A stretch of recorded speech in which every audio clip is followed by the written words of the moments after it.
ناوليني ولدي الرضيع, give me my infant boy. When they brought him the infant, be careful right there, be careful. You hold him high like this, Harmala might see him. He becomes an easy target. ناوليني ولدي الرضيع, give me my infant boy. لأودعه, I wish to bid him a special farewell. Lady Zainab brought the infant to Aba Abdullah. The Imam held his 6-month-old infant.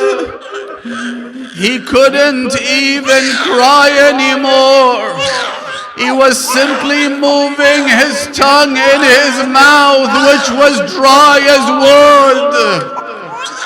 Lady Zainab said, Ya Aba Abdullah, could you ask them for a drink?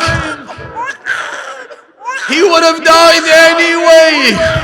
Let's try and quench his thirst before he dies, so he doesn't die thirsty. Aywa waylah. Aba Abdullah held his infant. He was wearing the turban of Rasulullah. He rode on the back of a camel, not a horse. Meaning, I'm not here to fight with you. I just want you to hear what I have to say. Imam al-Hussein held the infant. He was taking some steps at a very slow pace.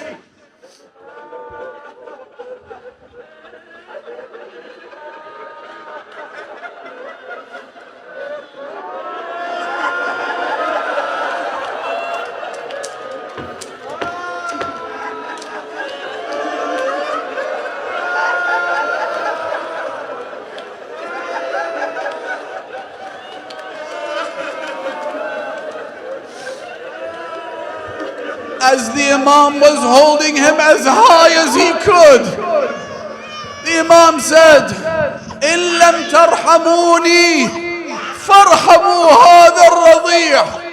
If you're not going to show me any mercy, at least show mercy to this infant. He kept holding him like that.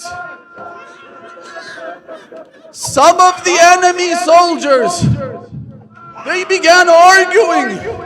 إن كان للرجال ذنب فما ذنب هذا الرضيع. If the father is a criminal, what crime has this infant committed? Look at him. Look at him, he's dying. Umar ibn Sa'd, fearing dissent, pointed to his master archer Harmala. He said, Harmala, do what you need to do before my army splits. Harmala looked at him. He said, oh, I have a 3-pronged arrow prepared. But tell me, should I shoot the father or the son? Omar said, look at the whiteness of his neck. You know what to do. Abu Abdullah was still holding him like this. Then suddenly the Imam noticed the boy who couldn't move anymore. He began rapidly moving his hands and legs. The Imam held him like this. He was stunned. Imam al-Hussein, for a few seconds, didn't say or do anything. He kept looking at him. The blood began gushing. Nowhere else in Karbala did Allah Himself offer condolences to Imam al-Hussein. Not for Ali al-Akbar, not for Qasim, not for Abbas. except this moment. Maybe it was to save Hussein from dying.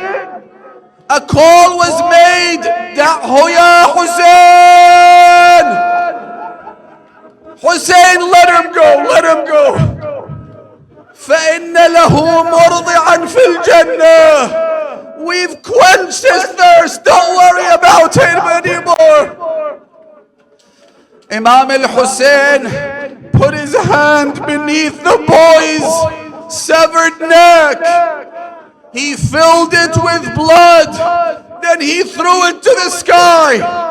Imam al-Baqir says not a drop of it fell to the ground.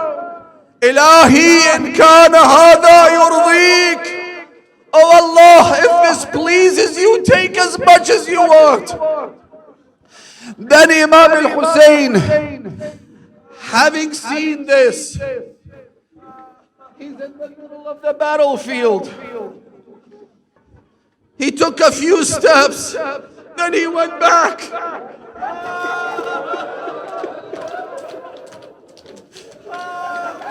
Then he took a few more steps.